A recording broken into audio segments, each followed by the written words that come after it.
કે જેને જેને એ વિવેક ધન મળ્યું એ બધા જ ભક્ત બનતા ગયા.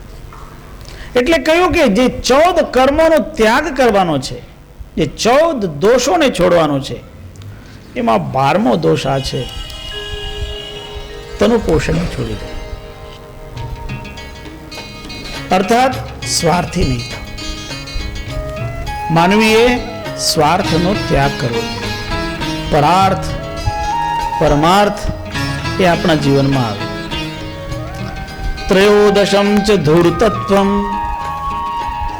બસ આ એક મોટો પાપ. ધૂર્તતા, કપટ કરો. જે ધૂર્ત થઈ ગયો હોય એ બીજાને દુખી કરીને પોતાનો સ્વાર્થ સાધતો હોય છે. અને ધૂર્તતા કોઈ દિવસ જીવનમાં ધારણ ન કરવી. આપણે આપણા જીવનમાં વિવેકમય જીવન બનાવવાનું છે. ધૂર્તતા, જે કોઈને કહે કે લાવ તારા 100 રૂપિયા ડબલ કરી આપો, એ નામ ધૂર્તતા. ખોટા લોભમાં બીજાને ફસાવો. અને આવા ધૂર્ત લોકો દુનિયામાં ઘણા હોય છે. ધૂર્તોથી બચવાનું, એનો સંગ નહીં કરવાનો, અને આવા દુર્ગુણ આપણા જીવનમાં પણ લાવવાની કોશિશ નહીં કરવાની. જેને જેને જગતમાં ધૂર્તતા કરી એને છેલ્લે પરમાત્માનો દંડ મળે છે. અને એટલા માટે જે ધૂર્ત લોકો હોય એ બીજાને ગભરાવવાની કોશિશ કરાવતા હોય. મોહિની મંત્ર, કોઈ કહે કે મારણ ઉચ્ચાટન, ઘણા બધા કર્મ તંત્ર મંત્રના કરતા હોય, એ બધા ધૂર્તતા છે. એમાં નહીં પડવાનું અને એવાનો સંગય નહીં કરવાનો.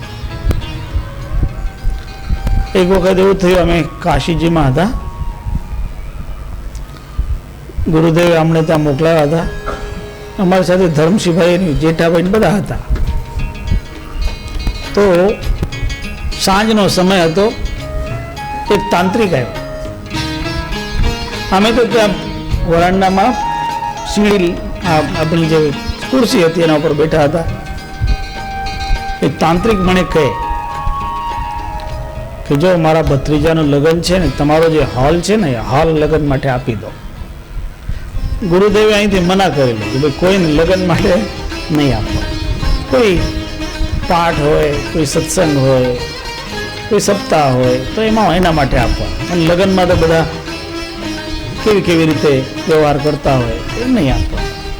તો અમે એમ કહ્યું ભાઈ અમારે ગુરુની આજ્ઞા છે કે નહીં આપવા. તો એ મને શું કહે, તમે મને નથી ઓળખતા. મેં કોઈ નથી ઓળખતો.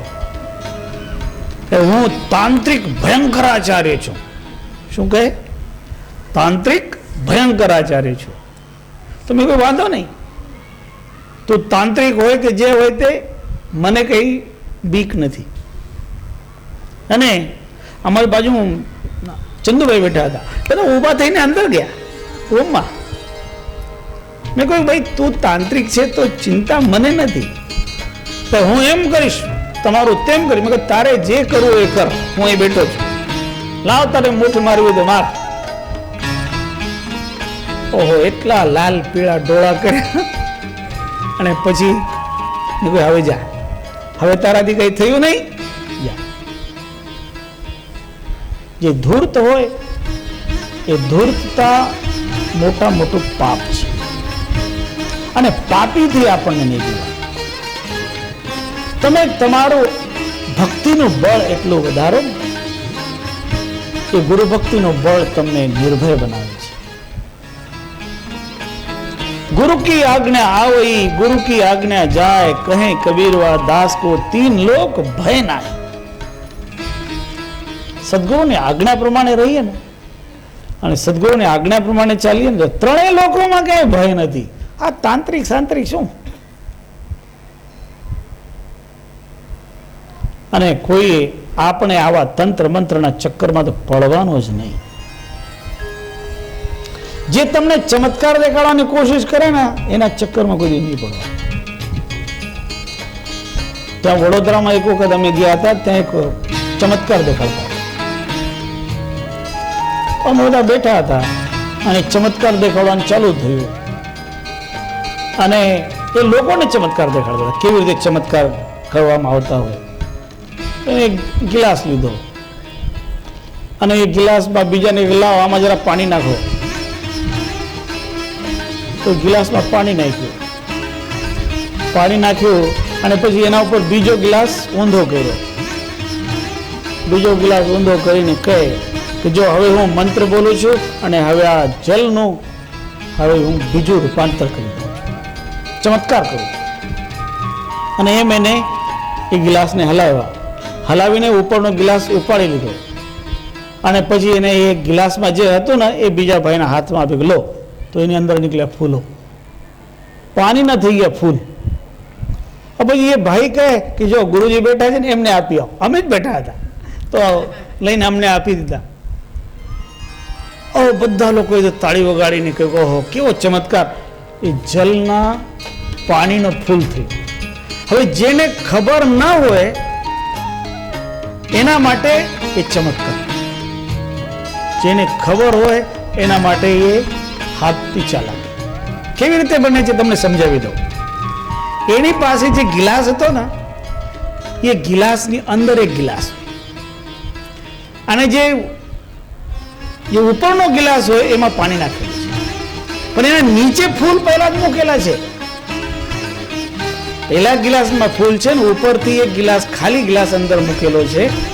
એ એવો છે કે એના જે કાંટો છે ને એ બિલકુલ એના બરાબર છે. તમને બહારથી લાગે કે ગિલાસનો કાંટો થોડોક નીકળેલો, પણ તમે તો ઘણા ગિલાસના કાંટા થોડા કિનારા થોડા વાંકા હોય ને એટલે તમે તો માનો જ નહીં, તમને તો લાગે એક ગિલાસ છે, પણ એ ગિલાસની અંદર ગિલાસ છે. નીચલા ગિલાસમાં ફૂલ છે અને ઉપલા ગિલાસમાં ભાઈ પાણી નાખે છે. પછી સામેથી એક ગિલાસ લઈને ઊંધો કરે, ખ્યાલ આવ્યો? એટલે ઊંધો કર્યો એટલે જે ઉપલા કાંઠાવાળો ગિલાસ છે એ ઊંધા ગિલાસમાં ફસાઈ જાય. ઊંધા ગિલાસમાં જેમ ફસાઈ ગયો ને એની સાથે એને ગિલાસ ઉપાડી લીધો એટલે પાણી વાળો ગિલાસ ઉપડી ગયો અને જે ગિલાસ છે એ ગિલાસમાં તો ફૂલ છે નીચે અને એ તમને કે લો આ ફૂલ.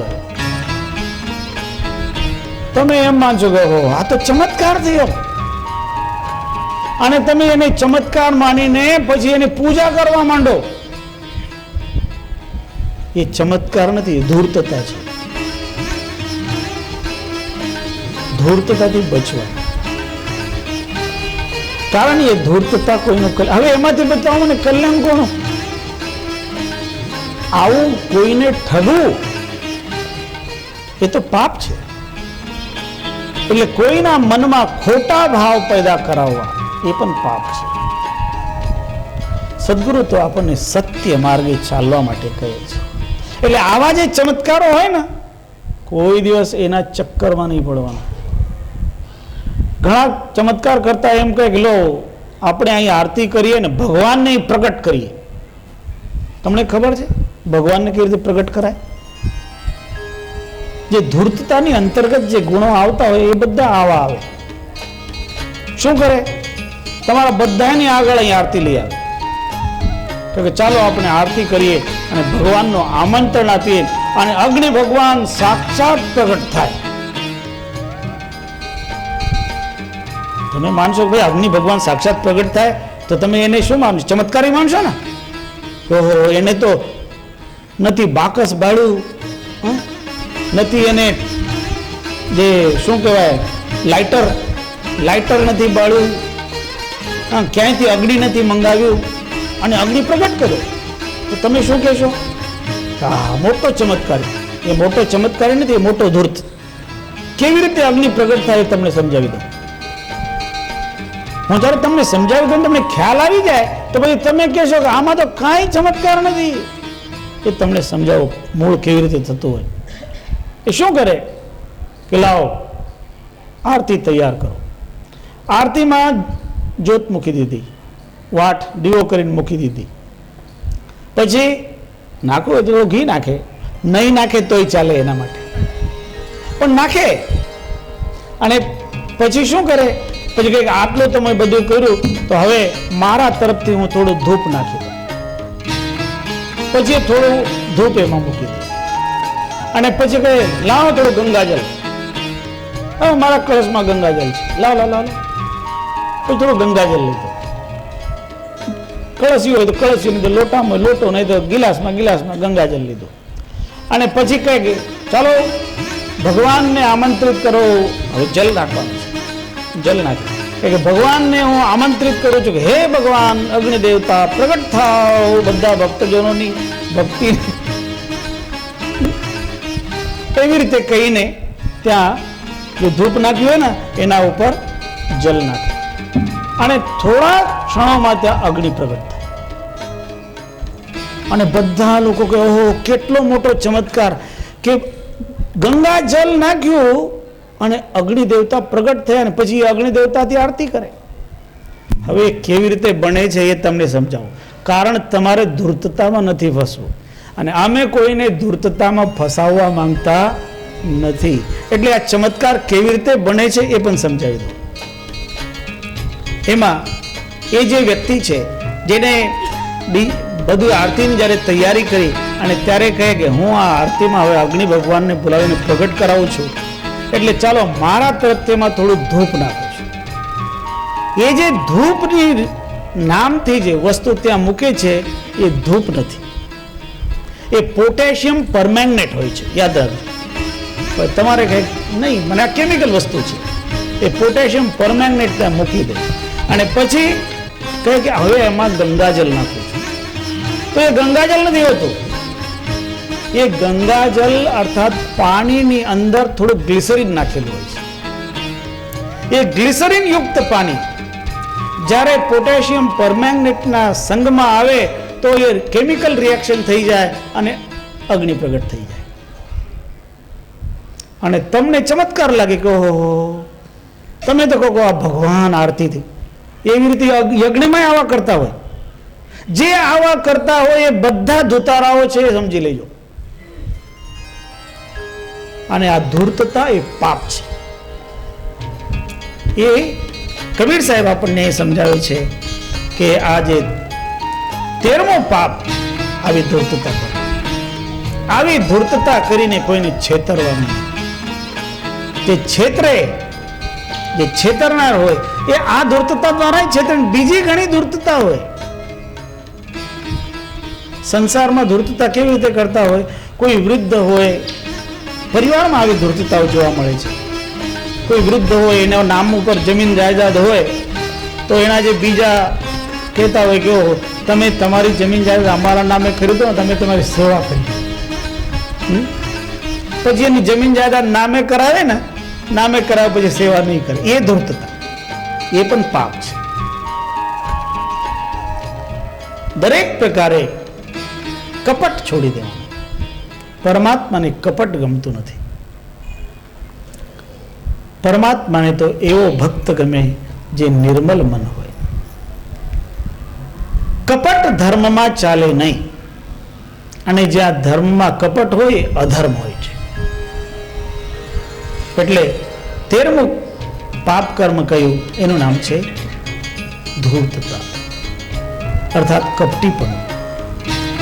કપટ કરીને જે ભગવાન પાસે ગયા ને એ પણ પકડાઈ ગયા. કપટ એટલે કાઉન્ટરફિટ.